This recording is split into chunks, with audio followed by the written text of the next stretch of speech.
இயேசுவில் எனது அன்பிற்குரியவர்களே, உங்களுக்கு என்னுடைய இதயம் கனிந்த வாழ்த்துக்கள். வணக்கம். அன்பானவர்களே, இன்றைய நற்செய்தி பகுதி மார்க்கு நற்செய்தி முதல் அதிகாரம் 14 20 முடிய. திருமுழுக்கு யோவான் கைது செய்யப்பட்டு விட்டார். இயேசு நற்செய்தியை பரப்பிக்கொண்டே, கடவுளின் நற்செய்தியை பறைசாற்றி கொண்டே கலிலேயாவிற்கு வருகிறார். காலம் நிறைவேறிவிட்டது, இறையாட்சி நெருங்கி வந்துவிட்டது, மனம் மாறி நற்செய்தியை நம்புங்கள் என்று சொல்லி பறைசாற்றுகிறார். அவருடைய இந்த நற்செய்தி பணிக்குழுவாக முதல் சீடர்களை அழைக்க ஆரம்பிக்கிறார். இது இன்றைய நற்செய்தி பகுதி. அன்பிற்குரியவர்களே, பொதுக்காலம் ஆரம்பமாகிறது.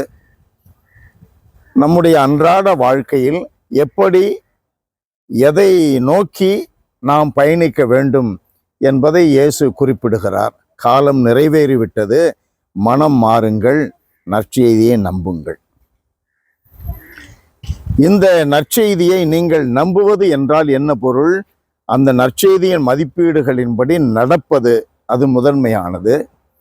அதை தொடர்ந்து வருகிற இரண்டாவது கருத்து, நற்செய்தியை நம்புகின்ற ஒவ்வொரு மனிதனும் அதன்படி வாழ்ந்து காட்டி மற்றவர்களையும் அந்த நற்செய்தியை நம்பும்படி வாழ்க்கையின் செயல்பாடுகள் வழியாக அழைப்பது. சீடர்களை இயேசு அழைத்தார். நாமும் கூட இயேசுவிற்கென்று சீடர்களை அழைக்க வேண்டும். நமக்கு ஃபேன்ஸாக அல்ல. சில நம்பிக்கையாளர்களுக்கு ஃபேன்ஸ் உண்டு, விசிறிகள் உண்டு.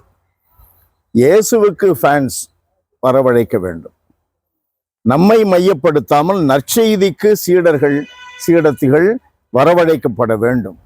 அது நம்முடைய வார்த்தையினால் மட்டுமல்ல, நம்முடைய செயல்கள், இயேசுவினுடைய மதிப்பீடுகளின்படியான செயல்கள், இந்த உலகுக்கு மீட்பை கொண்டு வந்த இயேசுவை அறிவிக்கின்றது விதமான செயல்கள். இயேசுவிடம் வந்து இயேசுவினுடைய அன்பை சுவைக்கின்ற சீடத்திகள் வளர வேண்டிய ஒரு சபையை உருவாக்குவது நம்முடைய கடமை. சபையை உருவாக்குவது என்றால் மற்ற பிரிந்து போன சகோதர சபைகள் போன்று அல்ல. நான் குறிப்பிடுவது, சபைகளிலே இயேசு விரும்புவதை போல அன்னை மரியா அங்கே இருக்க வேண்டும்.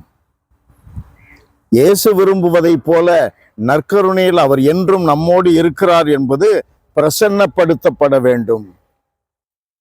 இயேசு விரும்புவதை போல நமக்கு தேவைப்படும் பொழுதெல்லாம் பாவ மன்னிப்பு பெற்று, குருக்களுக்கு கடவுளே இயேசுவே அறிவித்து கொடுத்திருக்கிற உரிமையின்படி, கடமையின்படி பாவ மன்னிப்பு பெற்று தினம்தோறும் அடிக்கொரு முறை புதுமையாக்கி கொள்ள, நம்மை புதுப்பித்து கொள்ள, விசுவாச வாழ்வை புதுப்பித்து கொள்ளுகின்ற ஒரு வாழ்வை கொடுப்பதாக அமைய வேண்டும். எல்லாம் வல்லவரே எங்கள் இறைவா, எங்களை நீர் கத்தோலிக்க திரு அவையில் நம்பிக்கையாளர்களாக நீர் பெற்றெடுத்திருப்பதற்காக நன்றி கூறுகிறோம். எங்களுடைய தாயும் தகப்பனுமாக இருக்கிற உமக்கு நாங்கள் பிள்ளைகளாக இருப்பதை தவிர வேறு பெருமை, உயர்ந்த பெருமை இந்த உலகில் எதுவும் இல்லை என்பதை உணர்ந்து உமக்கு நன்றி கூறுகிறோம்.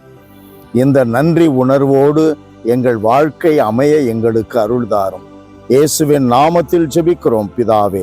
ஆமென், ஆமென்.